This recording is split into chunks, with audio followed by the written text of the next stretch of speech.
Revenge has some relations to Tinker Tailor Soldier Spy in the way that they represent age. In the opening sequence of Revenge, the protagonist Graham is shown in the murderous role, however, from observations, he is almost twice the age of the victim Cat.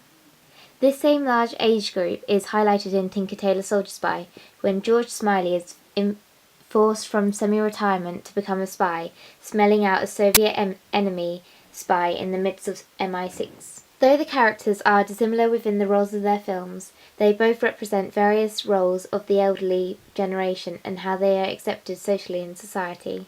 I feel the portrayal of the older generation in my film is negatively shown, which counteracts the stereotypes associated with the elderly population as a more frail and innocent race.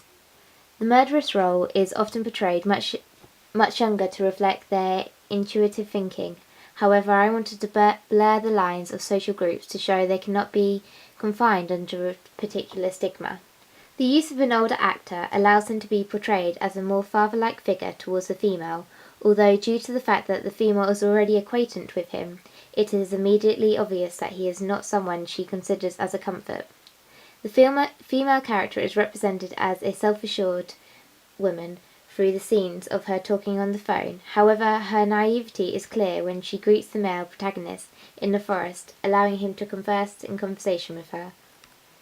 When I was gaining feedback from the target audience in the questionnaires, I asked how old they felt the main character should be. The majority of the people I asked voted for an actor aged 30 to 40. However, I felt the role of the murderer should be elder to pose more of a threat to the female who is within the age suggested. Another social group which is addressed through the Revenge is gender. I chose the male character to portray the murderer as I felt he would achieve a more threatening role which would create more tensions in the opening scene. Instead of having a male victim, I chose in particular to use a female to convey her innocence and naivety, which I feel would make the murder much more brutal and shocking. Generally, in many cultures, men are considered as the dominant race, which can be, in some circumstances, quite threatening through gang and mob culture, as shown in the film This Is England. I feel if I had swapped the gender roles, my film wouldn't have held as much impact using this particular story plot.